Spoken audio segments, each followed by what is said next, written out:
¿Sabías que el 60% de tu calefacción se escapa por las ventanas? Cambia a ventanas con certificación Passive House diseñadas para viviendas de consumo casi nulo. Renoven dispone de un centro exclusivo de fabricación de estas ventanas único en Navarra. Además, disponemos de instalaciones en toda la zona norte para ayudarte a ahorrar en calefacción. Renoven, ventanas para toda la vida.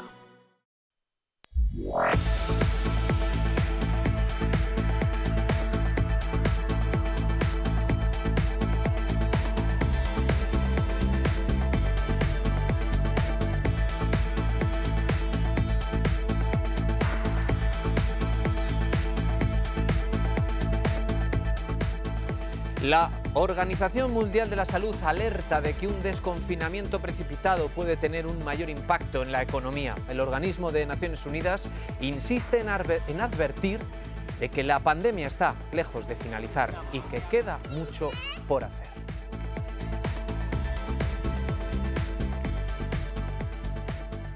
Muy buenas noches. La Organización Mundial de la Salud incide en la importancia de que se sigan detectando, aislando y tratando a todos los casos de coronavirus y que se realice un seguimiento de los contactos que han tenido. Ya se ha puesto en marcha el estudio de seroprevalencia que el Gobierno ya venía anunciando desde hace unos días. Se han seleccionado 36.000 hogares y se va a realizar en 3 oleadas distintas para dar una imagen real del alcance del coronavirus en nuestro país. Comienza el estudio de seroprevalencia que determinará una radiografía de la dimensión del coronavirus en España. Intentar estimar el número de ciudadanos que han tenido contacto con el virus, que han desarrollado anticuerpos. Los participantes responderán a un breve cuestionario, donde se van a plantear preguntas relacionadas con la infección por el nuevo coronavirus. Se han seleccionado un total de 36.000 hogares al azar, con una media de 2,5 miembros cada uno. De esta manera, Sanidad prevé la obtención de entre 60.000 y 90.000 muestras. Nos permitirá tener participantes de todas las edades. Los profesionales de atención primaria realizarán el test rápido de anticuerpos en sangre. Un pinchacito en el dedo y se obtiene una muestra de sangre capilar que se analiza en el momento y en 10 minutos se tendrán los resultados. Además, se hará una analítica de sangre convencional. El estudio constará de 3 oleadas con un intervalo de 21 días entre cada una. Es posible que una persona no tenga anticuerpos o no se hayan identificado en la primera visita, pero que después, a lo largo del periodo de estudio, se identifique que ha desarrollado inmunidad. La muestra correspondiente a Navarra para este estudio abarca a 2.360 personas, integradas en 761 grupos familiares. Desde el Instituto de Salud Pública se ha empezado hoy a contactar con esas personas con el fin de estimar qué porcentaje de población ha desarrollado anticuerpos contra el coronavirus. Pues en Refena ya se están realizando los test PCR a los denominados casos posibles, es decir, a ciudadanos que estaban en aislamiento en casa por síntomas compatibles con el coronavirus. Es el médico de cabecera quien está llamando a estas personas para darles cita en el recinto ferial. Según ha podido saber Navarra Televisión, se están realizando cada día 200 test PCR a estas personas y otros 200 a profesionales solo en Refena. También se están realizando en residencias y en la zona de Tudela, que va de manera independiente a la de Refena.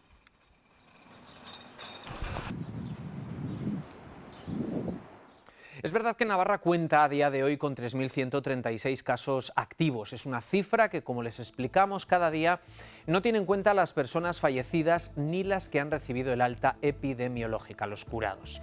Son 50 casos menos que ayer. Hoy tenemos 3.136, ayer había 3.186. Es una muy buena noticia, aunque ha habido algún altibajo en esta zona. Veremos qué ocurre mañana. Ya les hemos contado que ha aumentado considerablemente el número de test diarios. Vamos a verlo ahora, porque vamos a tratar de explicar de nuevo qué ocurre con los test. Tal y como les avanzamos la semana pasada, el criterio técnico del Ministerio de Sanidad había cambiado. Se había decidido contabilizar los casos confirmados solo por pruebas diagnósticas PCR. El Ministerio ha concluido que es más correcto calcular así en lugar de sumar los obtenidos por test de anticuerpos, que son en su mayoría casos sin síntomas o con síntomas ya pasados. El jueves se realizaron 1.357 pruebas y el viernes 1.119 y el sábado se realizaron 1.007 y ayer, ya lo ven, bajó considerablemente 443. Siempre PCR. Y ayer dieron positivo 21. Insisto, son PCR y no test de anticuerpos. Estos últimos detectan si la persona se ha infectado, pero no determinan si la persona llegó a desarrollar la enfermedad, ni cuánto tiempo hace que la superó o si lo que ha hecho es desarrollar la inmunidad. Los datos del Ministerio no reflejan, por tanto, los nuevos contagios. En Navarra sí. Ayer se confirmaron 34 nuevos, que son 21 por PCR y 13 por test. Vamos a ver los hospitalizados. Antes les he dicho que había 3.136 casos activos. Bueno, pues la mitad ya está en casa, el 3,4 en planta, el 1 en hospitalización domiciliaria y casi el 1 en cuidados intensivos. No han ingresado nuevos pacientes y en la UCI a día de hoy hay 45 personas ingresadas. Bueno, en total 292 y ya ven que la cifra pues no ha parado de bajar desde el día 2 de abril con esos 711 hasta las 292 personas que hay ahora mismo hospitalizadas. Un bajón a lo largo de estos 25 días. Es otra de las buenas noticias de hoy. Vamos a hablar precisamente sobre los test, sobre estas dudas que tenemos todos, periodistas y ciudadanos, con Gabriel Reina, que es microbiólogo de la Clínica Universidad de Navarra. Gabriel, muy buenas noches. Hola, buenas noches. Estamos todos los días intentando explicar cuál es el test más efectivo del cual nos podemos fiar más o menos. No somos expertos, esta pregunta se la dejo al experto de esta noche. ¿Con qué test nos tenemos que quedar para saber qué es lo que está pasando? Bueno, yo creo que como muy bien has comentado, son test de diferentes características y yo creo que la rectificación que ha hecho el contaje que se está haciendo desde el gobierno con respecto a los casos nuevos y basarnos solo en los test, en las pruebas de PCR para contabilizar los casos nuevos es una rectificación acertada. Porque la información que nos dan, como decía, es distinta, ¿no? Estamos hablando, por un lado, de unas pruebas de PCR que nos van a decir qué personas tienen una infección activa en este momento, frente a las pruebas de serología, que nos van a decir qué personas tienen una infección activa, pero también qué personas han sufrido la enfermedad quizás hace 15 días, hace un mes o hace un mes y medio, ¿no? Con lo cual, de cara a tener una información real sobre la situación más cercana a lo que está ocurriendo en este momento, a los casos nuevos que están ocurriendo, basarnos en los datos de PCR es lo más adecuado.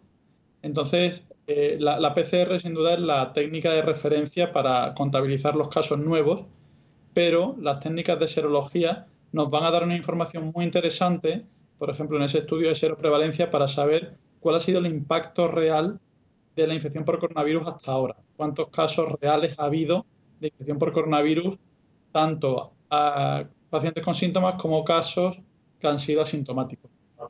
Claro, en cualquier caso, es verdad que los test rápidos sí que pueden servir para hacer un control en otras áreas. Al final ha sido más complicado el ver todos los test, todos los resultados, daba igual cuál fuera, meterlos todos en el mismo cajón y buscar esa serie histórica, porque lo que nos ha pasado a todos es que estábamos buscando cuando la curva, después de convertirse en meseta, pues empezaba a bajar.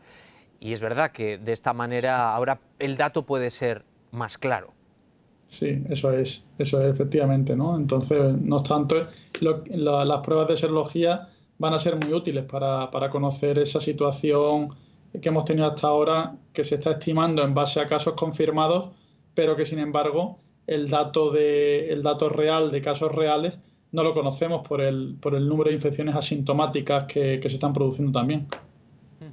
En cualquier caso, si una persona ahora mismo empieza a tener los síntomas, que claro, otra cuestión es cuáles son los síntomas más fiables por los que nos puede saltar la alarma para llamar al médico de cabecera, porque hemos oído de todo. Ahora mismo, a día de hoy, con el estudio científico de estos 4 meses, ¿Ha evolucionado? ¿Tenemos más información?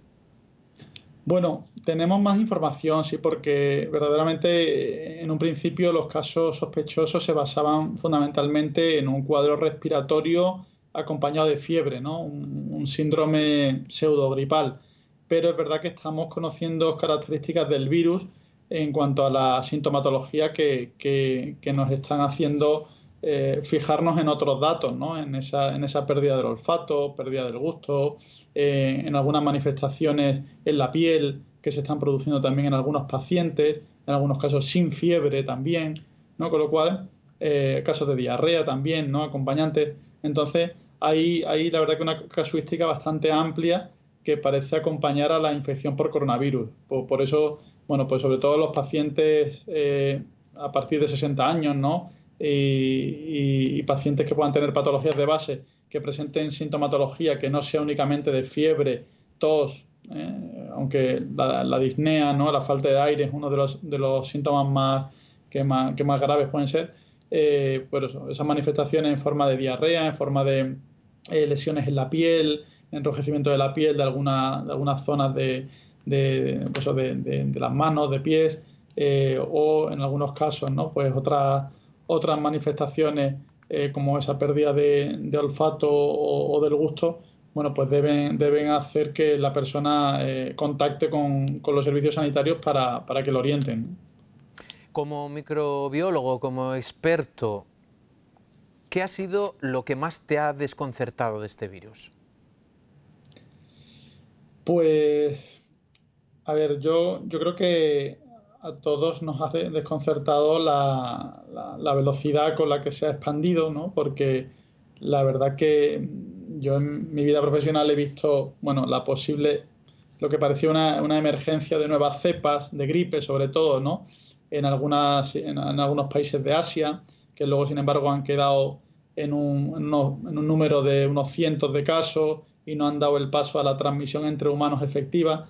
Pero en este caso la expansión que ha tenido el virus, la expansión tan rápida que ha tenido el virus, bueno, pues fruto también de un mundo globalizado como el que tenemos, pues yo creo que ha sido una de las notas más relevantes, ¿no?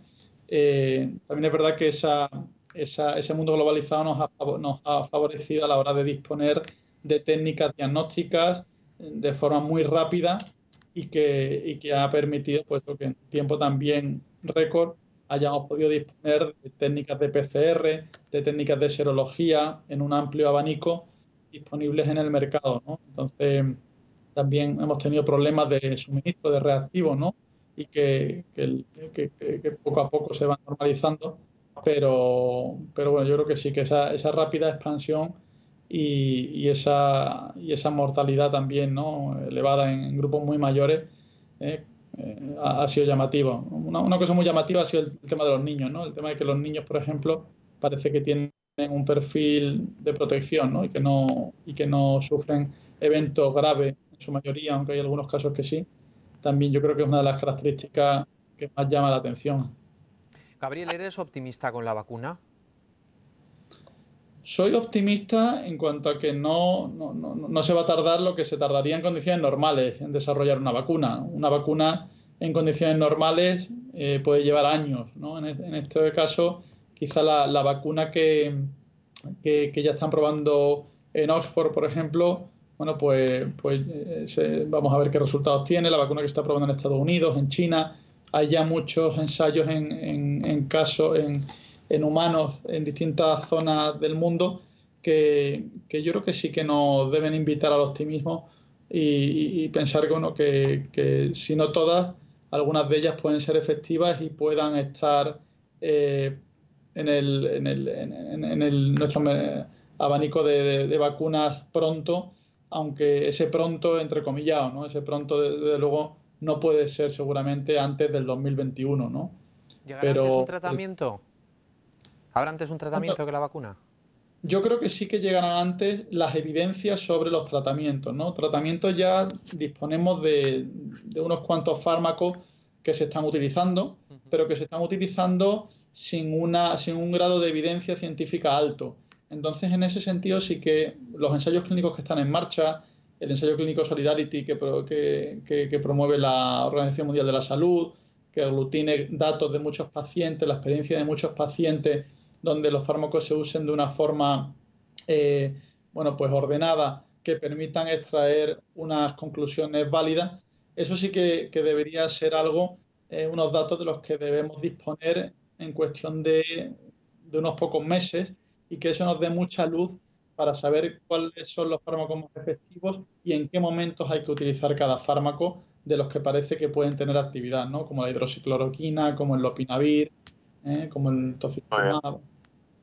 Muchísimas gracias, Gabriel Reina, microbiólogo de la Clínica Universidad de Navarra. Ojalá encontremos todo esto muy pronto. Gracias.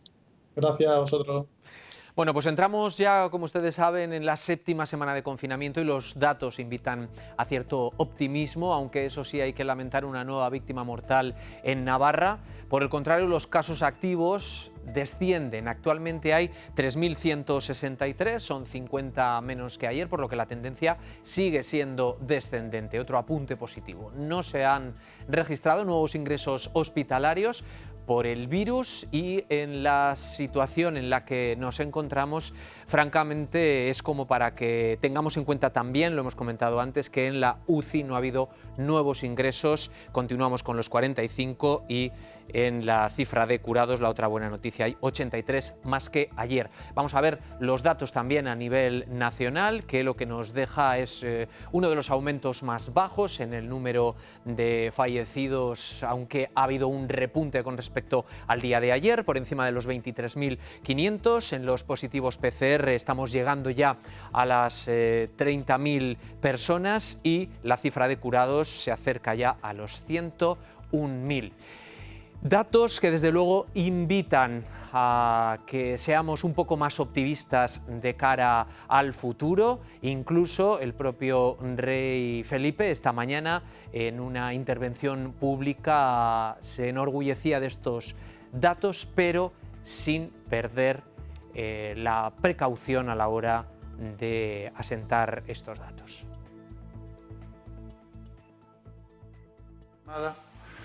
Y que tanto dieron por nuestro país en circunstancias difíciles, y es muy doloroso despedirles en una circunstancia en la que ni siquiera el calor familiar y el entorno, darles una despedida pues como cada familia y cada persona querría, pues se ha hecho con la mayor dignidad posible dentro de las circunstancias, y para ello hay que agradecer también creo que estamos viendo el final del túnel, no nos podemos relajar, está claro, hay que ser muy prudentes en esta fase en la que estamos.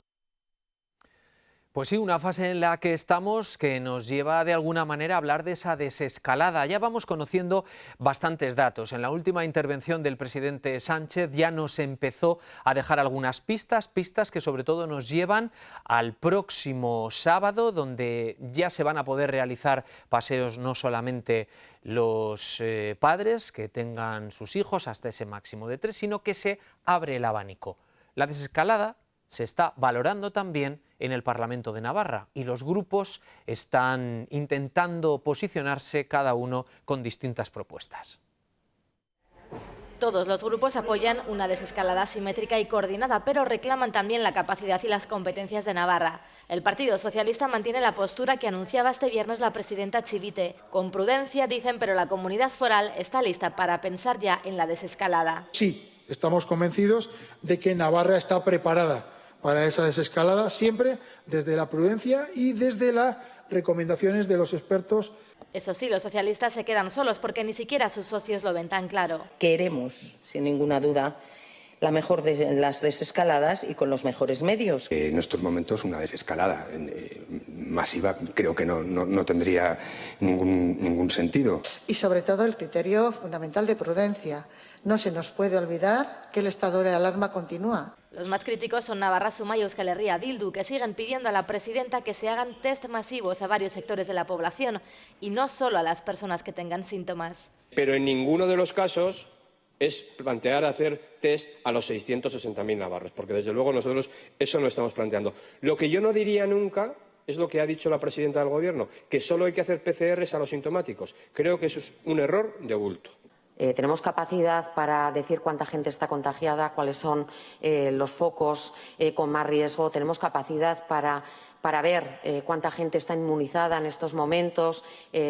Bueno, nosotros y nosotras es una cuestión que ponemos en duda. Respuesta también a la posibilidad de que se valore la vuelta a las aulas si se dan las condiciones sanitarias que pedía ayer la presidenta Chivite. Izquierda Esquerra y Euskal Herria Bildu lo ven precipitado. Navarra Suma asegura que decir eso es como no decir nada. Por cierto, que hay novedades en la actividad parlamentaria en Navarra. A partir de hoy se podrá celebrar una sesión presencial diaria. Así se ha decidido en la mesa de junta de portavoces con los votos de Navarra Suma y EH Bildu. La propuesta hecha por el presidente de la Cámara, Unai Ugalde, pues ha sido más prudente. Regresan los plenos de control y las comisiones para las comparecencias de los consejeros del Gobierno. Todo eso sí con las mismas medidas de seguridad y distancia social que se estaban llevando a cabo hasta ahora.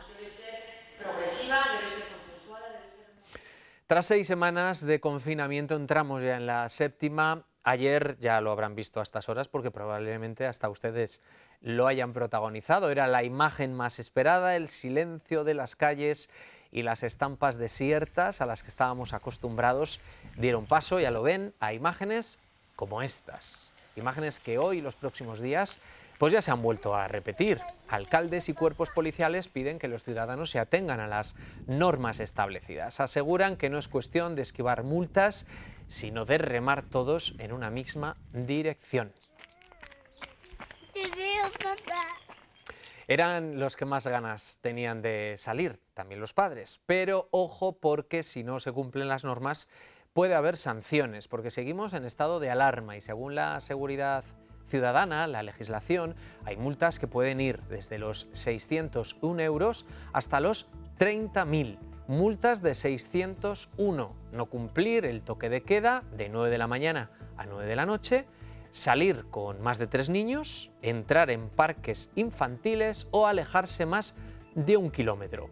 Multas de 1.500 euros, pues ahí lo tienen.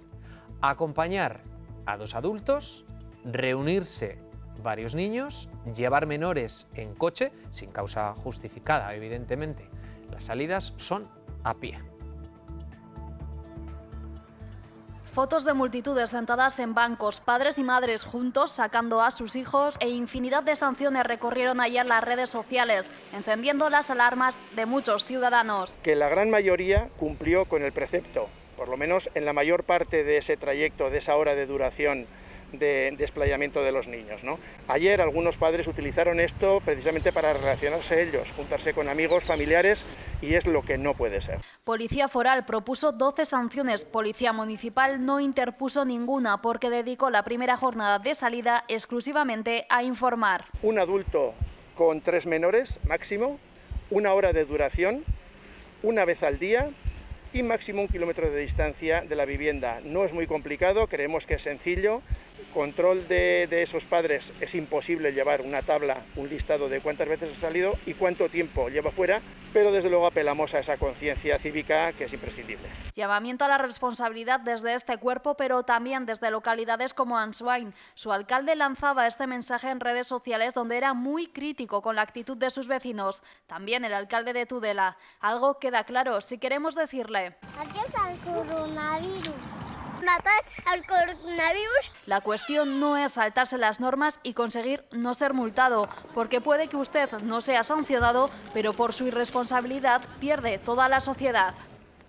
Este asunto ha marcado la comparecencia diaria de los miembros del Gobierno. Desde Sanidad advierten, la responsabilidad de los padres y madres es clave para evitar que la situación se agrave de nuevo. Desde ayer los niños ya pueden volver a salir a la calle, un cambio sintomático dentro de este estado de alarma que parece llevarnos hacia una progresiva desescalada. A mí me despiertan alegría porque progresivamente vamos a ir pudiendo volver hacia una vida un poco más normal. Sin embargo, algunos utilizaron esta medida de alivio como excusa para reunirse con gente que no veían hace tiempo o simplemente salir a dar un paseo sin tener en cuenta las normas de seguridad. El comportamiento del 99% de los españoles ha sido modélico. Pero como ministro de Sanidad me tengo que centrar en estas personas que han cometido excesos y que no han respetado o que no han seguido estas normas. No se deben de producir más abusos. Si el Gobierno permite una medida de alivio, tiene que respetarse en las condiciones y ejercerse las condiciones que el Gobierno decreta. Desde el Gobierno recuerdan que incumplir esas normas puede ser peligroso. Puede generar situaciones en las que ese paso atrás sea mucho más duro que lo que hemos vivido hasta ahora. Que no olviden los padres y las madres que están protegiendo la salud de sus hijos. Incumpliéndolas, están poniendo en riesgo la salud de sus hijos, de sus hijas. Para que la vuelta a la normalidad sea posible, recuerdan que hay que tener presentes los 4 unos: un paseo al día con un adulto, 1 hora y un máximo de 1 kilómetro de distancia desde el domicilio. Ander Andoni Oroz, alcalde de Ansoain. Gabón, muy buenas noches. Gabón, buenas noches. Muy bueno. ¿Cómo ve las cosas 24 horas después de que empezaran a salir las madres, los padres, los niños, todos a la calle? Bueno, con más calma seguramente y con una respuesta también creo que por parte de padres, madres y de la ciudadanía en general también más calmada que la que ayer se pudo visualizar en muchos momentos del día y en muchas zonas, no solamente de Ansoain, sino de Navarra, ¿no? Yo ayer lancé el mensaje que lancé, pero bueno, pues la información decía que había sido muy crítico con los ciudadanos y ciudadanas de Ansoain, y quizás lo que le faltó a mi mensaje era precisamente destacar que la inmensa mayoría de la gente, o la gran mayoría de la gente, de padres y madres, cumplieron como se debía con las normas establecidas. En este caso yo me dirigía sobre todo a ese porcentaje de personas adultas que obviaron esas directrices, ¿no? En cualquier caso, sí que escribió en redes sociales que se produjeron incumplimientos graves. Sí, está claro. Al final, cuando llega la información que llega, como alcalde de la localidad en este caso, con las fotografías, ¿no?, que llegan en este caso de la localidad, que es a las que yo me ceñía. Yo no me guiaba por otro tipo de fotografías ajenas a Ansoain, sino por la realidad de Ansoain. Es cierto que en algunos momentos, insisto, y en algunas zonas concretas de Ansoain, pues hubo gente que incumplió gravemente, efectivamente, las directrices. Y lo cierto es que nos jugamos mucho, y lo cierto es que cuando ese tipo de actitudes se dan, pues yo entiendo, y así lo entendí ayer, que cuanto antes hay que intentar atajarlas, teniendo en cuenta eso, lo que nos estamos jugando, que es mucho, no muchísimo. Alcalde, tras la tormenta hubo también un apagón en la localidad. ¿Eso está solucionado? ¿Las tormentas de hoy no han provocado ningún incidente nuevo? No, de momento hoy no. Ayer sí que hubo una incidencia al respecto, pero afortunadamente se solventó lo antes posible, y creo que para las 9 de la noche ya la electricidad retornó a los hogares de Ansoain de las que se había marchado. Muy bien, alcalde, pues muchísimas gracias, y esperemos que desde luego todo lo que tenemos en mente sea positivo y que aprendamos todos también de los errores como ciudadanos, que se puede llegar a entender que la gente quiera salir, pero hay que ser muy responsable. De eso se trata, de que entre todas y todos entendamos que de todas y todos depende que realmente recuperemos la normalidad cuanto antes, pero con la actitud necesaria para ello. Gracias. Muy bien, muchísimas gracias. Bueno, pues nosotros hacemos alto en el camino. Ya saben que hacia esta hora lo que hacemos es parar, salir, aplaudir, y enseguida volvemos.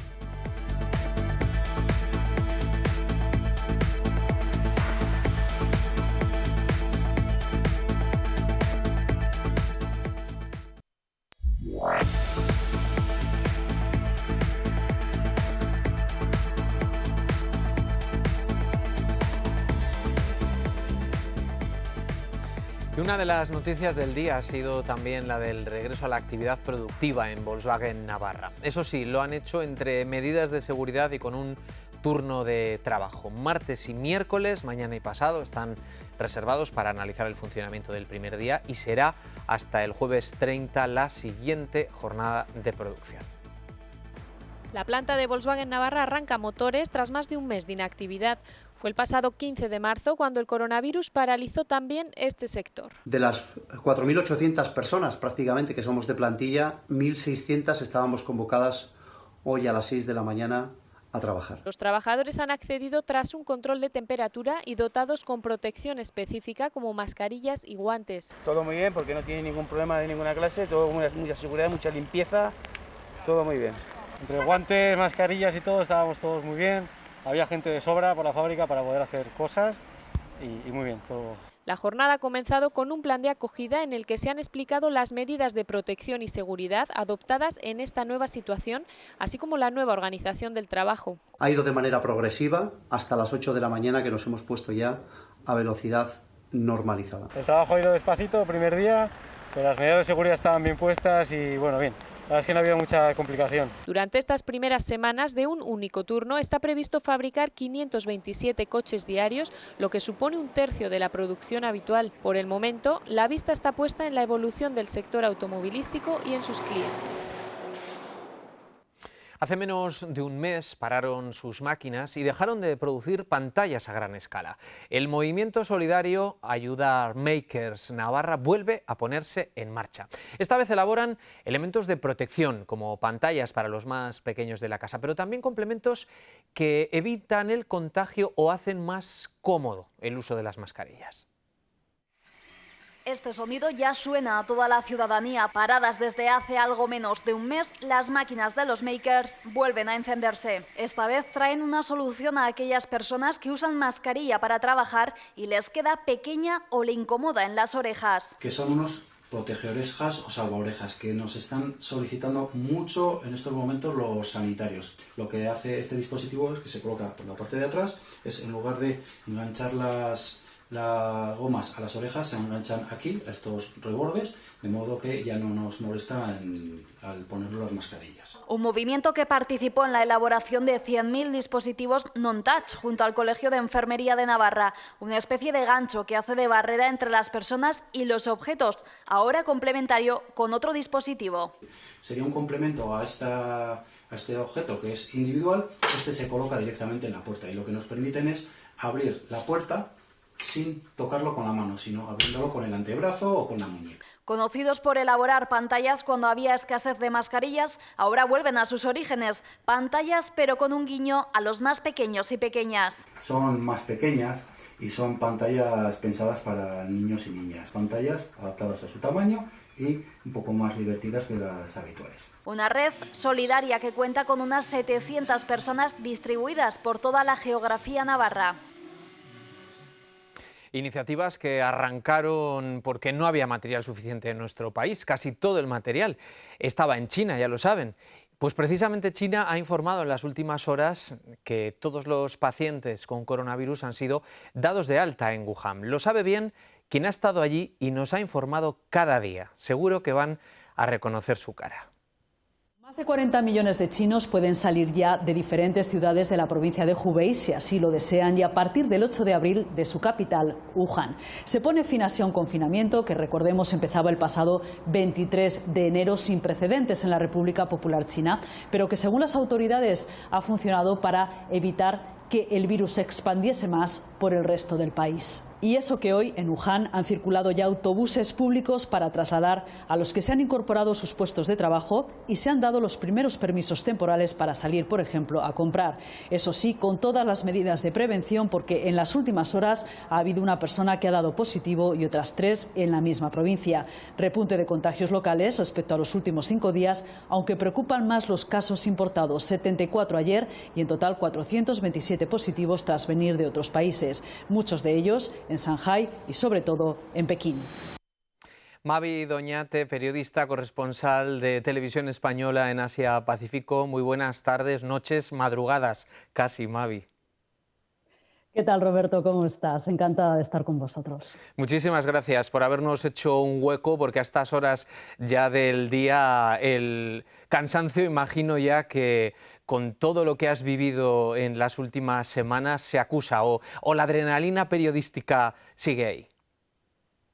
Bueno, la adrenalina periodística sigue. De hecho, hoy hemos hecho un vídeo para el telediario, pero se ha frenado un poquito por causas obligatorias. Tenemos que estar en confinamiento después de volver de Wuhan el pasado domingo, porque Pekín es muy estricto con todos los controles preventivos, con lo cual tenemos que estar 14 días, a lo mejor 21, no lo sabemos todavía, en casa confinados y guardando esta cuarentena pues para evitar contagios, y eso que para coger el tren o venir en el tren de vuelta a Pekín nos tuvimos que hacer el test y salió negativo porque era una condición. Si no tenías ese negativo no te daban plaza en un tren, pero aún así son muy estrictos y aquí estamos con un poquito de parón. Y allí todo el mundo lo asume, porque aquí cuando empezamos a escuchar que igual nos instalan en los teléfonos geolocalizaciones, estamos mirando con recelo. Bueno, China es un país que ya sabéis, lo hemos ido contando a lo largo de estos años, quiere liderar la inteligencia artificial, esa tecnología 5G, y aquí no hay un debate tan abierto como en el resto del mundo, como en Occidente, sobre la privacidad y los derechos o el derecho a la intimidad. Por contra, nadie se plantea, o si se lo plantea, desde luego, no nos lo dicen a nosotros, que somos prensa extranjera, el hecho de que, bueno, pues tus datos puedan estar al descubierto con esa justificación de que ahora se controla la pandemia, pero claro, en un sistema tan autoritario como China no sabemos exactamente luego si esos datos dónde van a ir a parar y si esa tecnología pues se va a quedar. Reconocimiento facial para tomar la temperatura, códigos QR que indican por provincias que en los últimos 14 días no has tenido fiebre y que se convierten en definitiva en un salvoconducto para moverse por la ciudad. Con lo cual ya digo que es un poco complicado, pero que ese debate de momento no existe. Y Mavi, ¿qué es lo más complicado que te ha tocado vivir durante estas semanas? ¿Qué ha sido lo que verdaderamente te ha preocupado a la hora de informar por ti, por tu equipo? Bueno, desde el principio tuvimos, yo creo que no hemos tenido miedo. Aquí llevamos un poco desde enero hablando del coronavirus, saliendo a la calle a rodar. Y no hemos tenido miedo, pero sí que mucho respeto, con lo cual enseguida pues asumimos esas medidas de protección, de llevar mascarillas, de llevar guantes, de forrar el micrófono cuando íbamos a los sitios que eran críticos.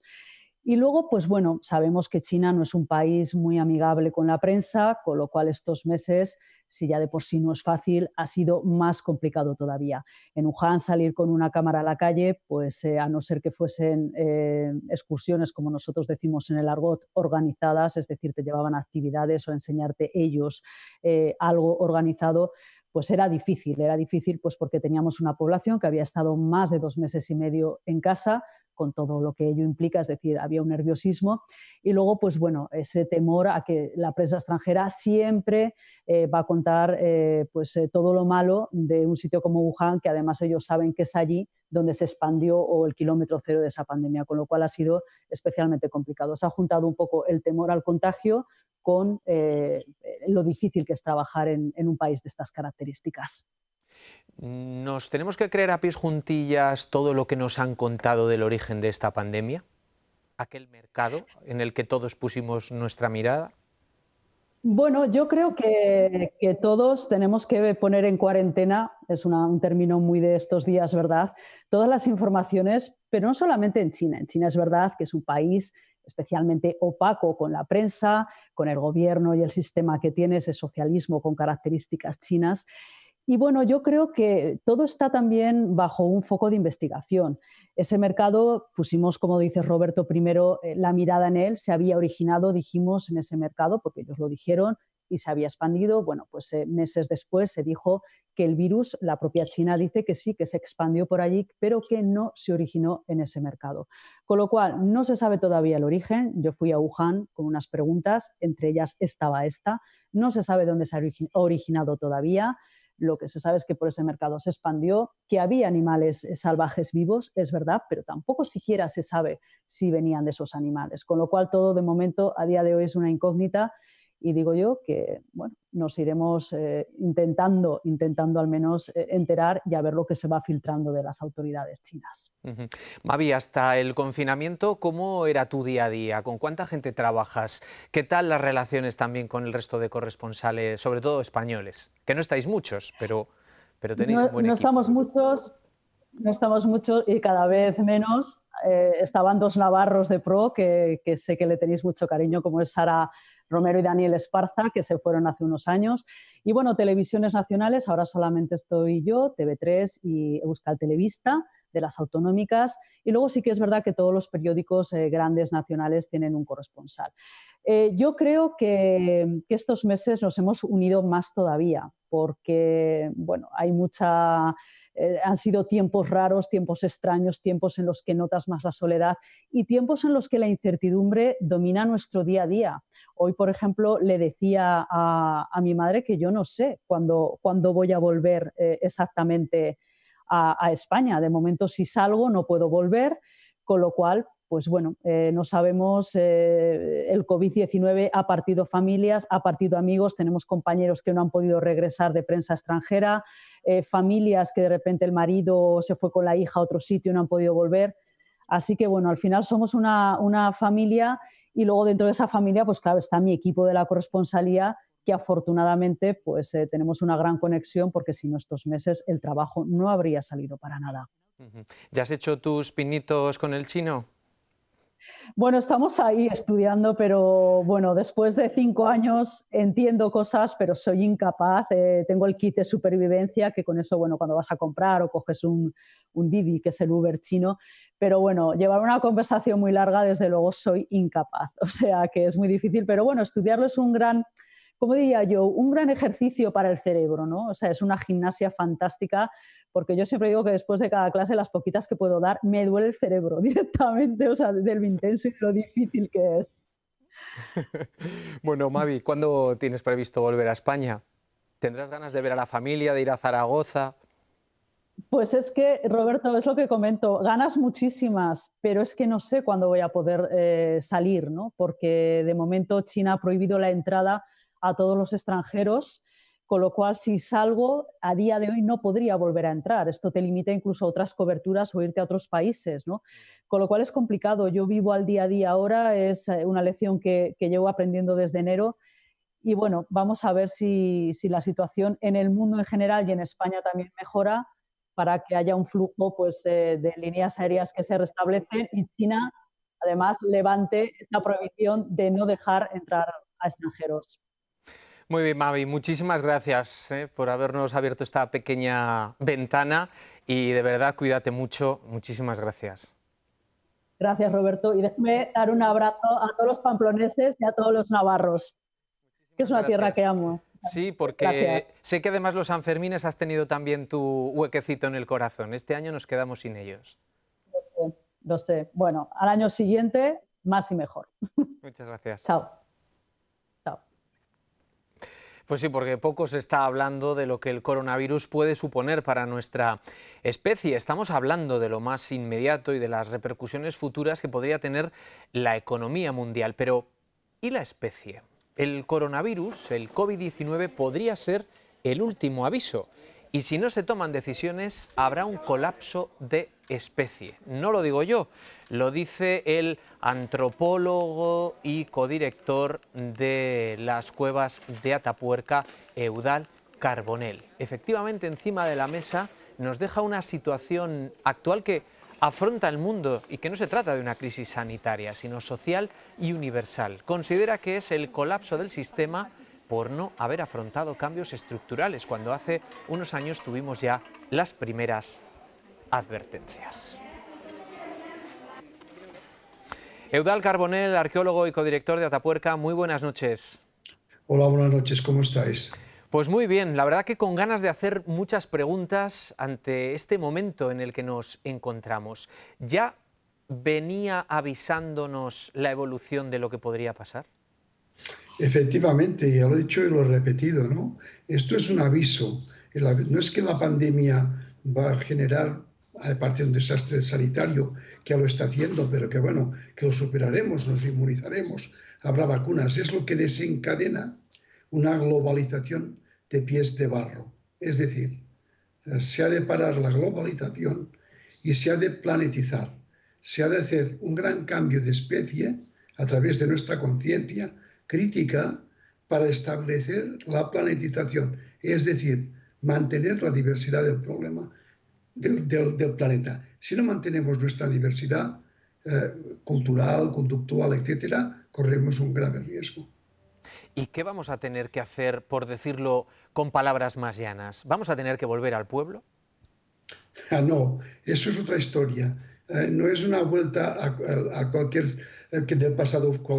tiempo del pasado fue mejor, no. Es al revés. Es una vuelta de tuerca importante porque el coronavirus nos ha puesto delante del espejo y lo que hemos visto no nos ha gustado a nada.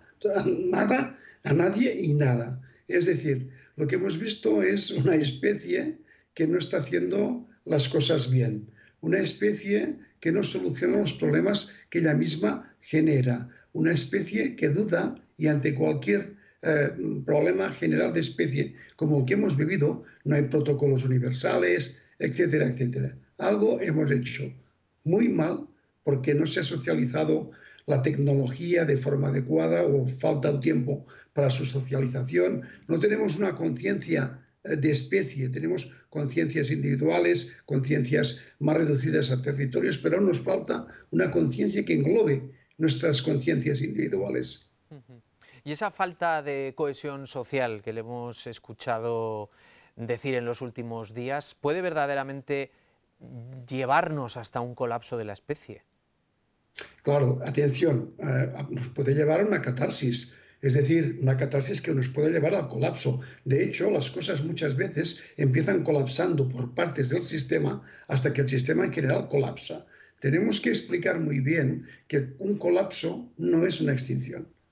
Es muy distinto. Una extinción es la desaparición de una especie total, es borrar del mapa, o porque deriva genéticamente es híbrida, o porque hay otra especie que en competencia la elimina. No, estamos hablando de un colapso, estamos hablando de una desestructuración, como decías muy bien tú, por falta de cohesión, porque no hemos generado unos verdaderos campos de interdependencia entre todos. Es decir, porque estamos borrando la memoria del sistema humano, las conductas, las culturas, las lenguas. Nos hemos equivocado, aún no somos capaces de integrar la diversidad. Hemos de reservarla, hemos de aguantar esta diversidad para cuando seamos más capaces, más inteligentes, con más conciencia, porque si falla la vida que hemos escogido, que es uniformizar el planeta, no tenemos más información, no hay otra alternativa. Esa podría ser la moraleja. ¿Qué tenemos que aprender de esta crisis? Sí, efectivamente, tú lo has dicho. Esto es una gran moraleja. O nuestra especie cambia de rumbo o vamos en rumbo de colisión. Te voy a decir algo, os voy a decir que en mi opinión puede ser muy interesante. Es la primera vez que la especie de forma universal desafía la selección natural, que es la guía que hace funcionar la biodiversidad en el planeta, y le planteamos la selección cultural. Es decir, que nos hemos enfrentado con todas nuestras armas y bagajes a esta molécula y probablemente, casi seguro, derrotaremos y ganaremos este combate. Pero el combate que tenemos que ganar es el de la planetización, el de mantener la diversidad de especie en el planeta. Pues esperemos que en ese combate no nos quedemos heridos de muerte y que haya ser humano para rato, Eudald. Efectivamente, yo pienso que sí, las cosas son, una especie no se extingue tan fácilmente. Muchísimas gracias, ha sido muy amable y muy interesante siempre. A vosotros. Muchísimas gracias, buenas noches. Bueno, pues nosotros vamos ya cerrando el programa y ya saben que nos gusta dar un vistazo, dar una vuelta por nuestra comunidad y ver cómo esto de quedarse en casa se sigue cumpliendo allá donde vamos. Hoy nos quedamos en Vera. Hasta mañana, buenas noches.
¿Sabías que el 60% de tu calefacción se escapa por las ventanas? Cambia a ventanas con certificación Passive House diseñadas para viviendas de consumo casi nulo. Renoven dispone de un centro exclusivo de fabricación de estas ventanas único en Navarra. Además, disponemos de instalaciones en toda la zona norte para ayudarte a ahorrar en calefacción. Renoven, ventanas para toda la vida.